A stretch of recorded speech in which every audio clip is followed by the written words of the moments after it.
Hello everyone. तो इस video में मैं आपको एक बहुत ही अमेजिंग गेम बताने वाला हूं जिसको इमॉर्टल ड्रॉ भी कहा जाता है। अब इसको हम देखेंगे, इसको इमॉर्टल ड्रॉ ऐसा क्यों कहा जाता है।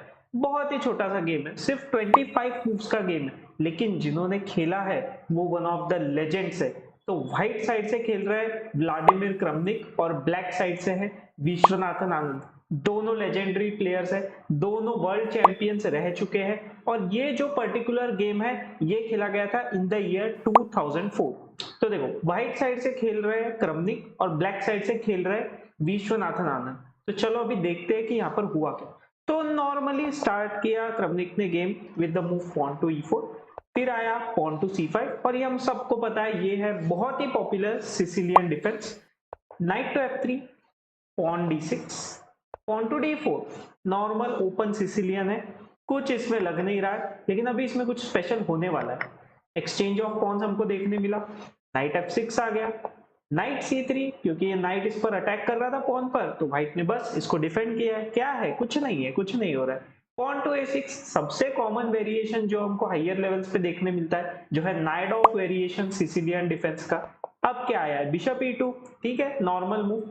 बिशप E2 यहाँ पे पॉपुलर है, उसके अलावा और भी मूव्स है जो यहाँ पे खेले जाते हैं, जो बिशप G5 जिसमें से सबसे ज्यादा पॉपुलर है। अगर आप खुद नाइट ऑफ खेलते हो तो आपको ये I think bishop G5 move कहीं ना कहीं आपने प्रिपेयर किया होगा, या फिर अगर आप ब्लैक से सिसिलियन खेलते हो तो फिर आपको पता ही है कि white player bishop to G5 खेलता है। यहाँ पे बिशप E2 आया है, लेकिन ये भी ऐसा नहीं है कि कोई बहुत ही रेयर मूव है, कॉमन मूव है। तो आप बोलोगे सब कुछ कॉमन करोगे तो ड्रॉ तो इजी हो जाएगा ना। बात तो बराबर है, लेकिन क्या यहाँ उतना इजी ड्रॉ हुआ है, वही तो देखने वाली बात है, वरना इसको इमॉर्टल ड्रॉ नहीं कहा जाता। पॉन E5 के बाद नाइट B3, क्या किया है, बस नाइट पर अटैक था तो उसको बचाया है। बिशप टू E7, पीसेस को डेवलप कर रहे हैं, बहुत ही अच्छी बात है, करना ही चाहिए। बिशप टू G5 अभी आया move bishop to E6 black की तरफ से, वापस piece development. Bishop takes knight, bishop takes bishop, ये एक थोड़ा सा अलग मूव है, लेकिन आप डेफिनेटली इसको खेल सकते हो। आप इस चीज को भी समझो, जैसे हम देख तो रहे कि ड्रॉ क्यों हुआ है, इम्पोर्टेंट ड्रॉ वगैरह हर चीज बराबर है, लेकिन इन मूव्स का भी आप कंसेप्ट समझो।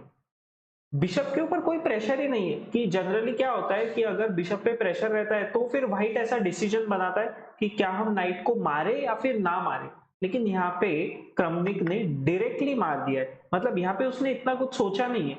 वैसे तो ये मेन लाइन भी है, और ओपोनेंट को मतलब विश्वनाथन आनंद के पास में अभी है बिशप पेयर, फिर भी ये पोजीशन इक्वल क्यों है ये हमको समझना बहुत ही इंपॉर्टेंट है। अब देखो यहाँ पे क्या हो रहा है, पोजीशन जो है थोड़ा सा सेंटर में क्लोज्ड है। तो अगर क्लोज्ड पोजीशन रहता है तो नाइट्स के लिए डेफिनेटली एडवांटेज होता है। बट क्या इसका ये मतलब है कि पोजीशन हमेशा के लिए क्लोज्ड रहेगा? नहीं, ये उतना क्लोज्ड पोजीशन नहीं है कि हमेशा के लिए क्लोज ही रहेगा। अगर किसी तरह से move pawn to D5, pawn to F5 जैसे मूव जाए तो ये पोजीशन डेफिनेटली ओपन किया जा सकता है बहुत ही आसानी से, बहुत डिफिकल्ट भी नहीं। बट फिर भी इस चॉइस को कंटिन्यू किया, उसका मेन रीजन और एक है जो मैं मुझे लगता है कि जैसे ये नाइट इस पर प्रेशर भी दे रहा है, सेंटर में भी अच्छा कंट्रोल रख रहा है, तो अभी के लिए उसको एलिमिनेट किया गया है। तो ऐसे आइडियाज के लिए भी आप आपके माइंड को ओपन करो, ऐसा समझ के मत बैठ जाओ कि bishop is better than knight हमेशा के लिए, ऐसे नहीं है, ठीक है ना। तो चलो अभी आया move queen to D3, queen को एक्टिवेट किया है व्हाइट ने लॉन्ग कैसल करने के लिए। Knight to C6, final minor piece भी डेवलप कर लिया है। सारे माइनर पीसेस का डेवलप करना बहुत इंपॉर्टेंट होता है, आप व्हाइट से खेलो, ब्लैक से खेलो, या कोई भी ओपनिंग खेलो, ठीक है ना। तो ये एक जनरल रूल्स है जो आपने हमेशा फॉलो करने चाहिए। व्हाइट ने किया लॉन्ग कैसल, बिशप वापस गया E7 पर, क्यों, क्योंकि आप देखो क्वीन और रुक का प्रेशर है इस पॉन पर, तो बिशप को वापस जाके इसको डिफेंड करना जरूरी है।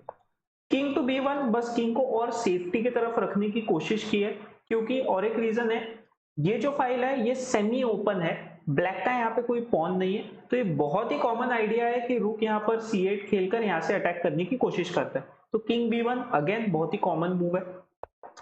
अब आया मूव कैसल ब्लैक की तरफ से। सिसिलियन में हमको बहुत बार देखने मिलता है कि ऑपोजिट साइड कैसलिंग होती है, black Castle's short side, white Castle's long side, ये एक बहुत ही नॉर्मल कंसेप्ट है। लॉन्ग साइड का मतलब और शॉर्ट साइड का मतलब जिनको नहीं पता, मैं एक बार बस जल्दी से बता देता हूँ। यहाँ पे किंग और रुक के बीच में 3 स्क्वायर्स है, तो यहाँ जब भी आप कैसल करते हो तो इसको कहा जाता है लॉन्ग कैसल। और जब यहाँ पे कैसल किया जाता है, जब किंग और रूक के बीच में सिर्फ 2 ही स्क्वायर्स है, तो उसको कहा जाता है शॉर्ट कैसल। अब आया move knight to d5, knight को सेंट्रलाइज करने की कोशिश की है, बहुत ही अच्छा मूव। बिशप टू g5, ठीक है, इस डायगोनल पर प्रेशर रखा है, प्लस नाइट ब्लैक को अपना बिशप देना नहीं था फॉर जस्ट अ नाइट। अब आया move pawn to h4, bishop पर प्रेशर, अब बिशप को कहीं तो जाना पड़ेगा, तो उसने सीधा सीधा सोचा कि चलो इस पॉन को ही मार देते। लेकिन इस सेक्रीफाइस के बाद क्रमनिक को ही फायदा हुआ है, क्योंकि ये फाइल जो है ओपन हो गया है। अब आया move pawn to g3, bishop गया वापस f6 पर, क्वीन टू f3, मतलब सीधा सीधा ये रुक और क्वीन से चेकमेट करने की तैयारी है व्हाइट की तरफ से। अब आया मूव बिशप टू g5 वापस से, क्वीन टू h5, बिशप पर प्रेशर, यहां पर प्रेशर, अब इसको कैसे बचाया जाए, simple move pawn to h6। अब आया मूव पॉन टू f4, ठीक है, इस बिशप को हटाने की कोशिश और फाइल्स को और ज्यादा ओपन करना है व्हाइट को। ज्यादा फाइल्स ओपन हो जाएंगे इस तरफ से, तो फिर यहां से अटैक करना बहुत ही इजी हो जाएगा, यही प्लान है व्हाइट का। अभी बिशप गया f6 पर वापस, नाइट टू d2, अब इस नाइट का भी रीराउट स्टार्ट हो गया है, बहुत ही अच्छा प्लान व्हाइट के थ्रू। नाइट d4, ब्लैक ने भी कहीं पे कसर नहीं छोड़ी है, अटैक करने की पूरी कोशिश।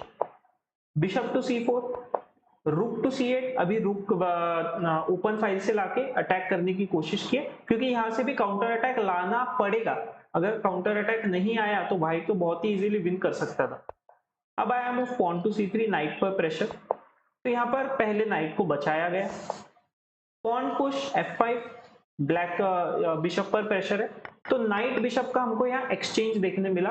ब्लैक ने सोचा छोड़ो, आनंद सर ने सोचा छोड़ो ये बिशप पेयर का हम क्या करें, उससे अच्छा अभी इसको एक्सचेंज कर लेते। रूक टेक c3, अमेजिंग मूव। अब आप सोचोगे कि रूक टेक c3 क्यों, ये सेक्रीफाइस का यहाँ पे क्या रीजन है, कि क्या हो गया कि ये सेक्रीफाइस करना पड़ रहा है, क्या वर्क भी कर रहा है, तो चलो एक एक चीज देखते। पहले तो यहाँ पे मैं आपको बता दूं क्वीन टू g6 आया, ठीक है, ये अब आप बोलोगे क्या क्वीन सेक्रीफाइस कर दिया है क्रमनिक ने, तो नहीं नहीं, ये पॉन जो है इसको मार नहीं सकता क्योंकि ये यहाँ पर पिन है, तो ये कोई सेक्रीफाइस नहीं है। अब इसको अगर मारा जाए तो क्या प्रॉब्लम हो सकता है, नाइट टेक्स पॉन चेक आएगा सीधा सीधा, किंग जब मूव होगा मान लो c2 पर, और तो फिर यहाँ पे जो मूव सजेस्ट किया गया है वो नाइट टेक्स रुक नहीं है। अभी आप देखो नाइट टेक्स रुक मार रहे हैं तो इवेल्युएशन बार कहां पर जा रहा है, इसके जगह पर यहाँ पर जो मूव है वो है नाइट टेक्स b5। अब बोलोगे ये क्या चल रहा है, पॉन टेक्स मारने के बाद अब ये पोजीशन है तो है क्या, व्हाइट के पास में 2 रुक 1 क्वीन है, ब्लैक के और एक नाइट भी डेफिनेटली, ब्लैक के पास 1 बिशप 1 रुक 1 क्वीन है, मतलब पूरा का पूरा 1 रुक कम है, फिर भी इट इज ओके।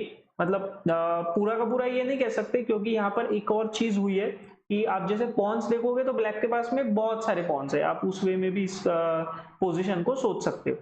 तो यहाँ पे जो मूव है क्वीन a5 खेलने के बाद में ड्रॉइश की तरफ ऑटोमेटिकली चला जाता है, तो इसीलिए आनंद का बहुत ही अमेजिंग सेक्रीफाइस आया था यहाँ पर, और इसीलिए इसको क्रमनिक ने सोचा कि चलो इसको मारते नहीं है, उसके जगह खेला क्वीन टू g6। अब आया मूव क्वीन टू b6, फिर रुक टेक्स h6 खेलने के बाद इस पोजीशन पे दोनों ने ड्रॉ अग्री कर लिया। आप बोलोगे ये क्या चल रहा है, यहाँ देखो पहले तो ये दोनों पॉन्स पिन है, बिशप ने इसको पिन किया है, क्वीन ने इसको पिन किया है, व्हाइट का डायरेक्ट थ्रेट है कि यहाँ से चेकमेट करना है, ठीक है, इतने सारे थ्रेट्स है व्हाइट के पास, कंप्यूटर फिर भी इक्वल बता रहा है। यहाँ पे व्हाइट रेडी है इस रुक को मारने के लिए भी, बट यहाँ पे ऐसा क्या है कि ड्रॉ कर रहा है। अब आप इसको बहुत ही ध्यान से देखो, उसका रीजन ये है कि यहाँ पे ड्रॉ अग्री किया गया, क्योंकि अमेजिंग अमेजिंग मूव आ रहा है नाइट a3 चेक, पॉन रहेगा पिन, और किंग के पास मूव होने के लिए सिर्फ एक ही स्क्वायर है, वो है किंग टू a2, इसके अलावा कोई तरीका नहीं है कि इसको बचाया जा सकता है। तो फिर यहाँ पे रिपीटेशन आएगा विथ नाइट c2, किंग को वापस आना पड़ेगा b1 पर, उसके अलावा कोई जगह ही नहीं है, किंग b1 नाइट a3, और अगर यहाँ पे 3 टाइम्स रिपीट हो जाएगा तो ये वैसे ही ड्रॉ हो जाएगा बाय रिपीटेशन। इसीलिए जैसे ही इस पोजीशन में रुक टेक्स पॉन आया, यहाँ पर दोनों प्लेयर्स ने ड्रॉ अग्री कर लिया, और इस तरीके से ये गेम बन गया था इमॉर्टल ड्रॉ। होप आप लोगों को मजा आया होगा, तो प्लीज वीडियो को आप लाइक कर दो, चैनल को आप सब्सक्राइब कर दो, ताकि ऐसी इंटरेस्टिंग वीडियोस आपसे मिस नहीं होने चाहिए।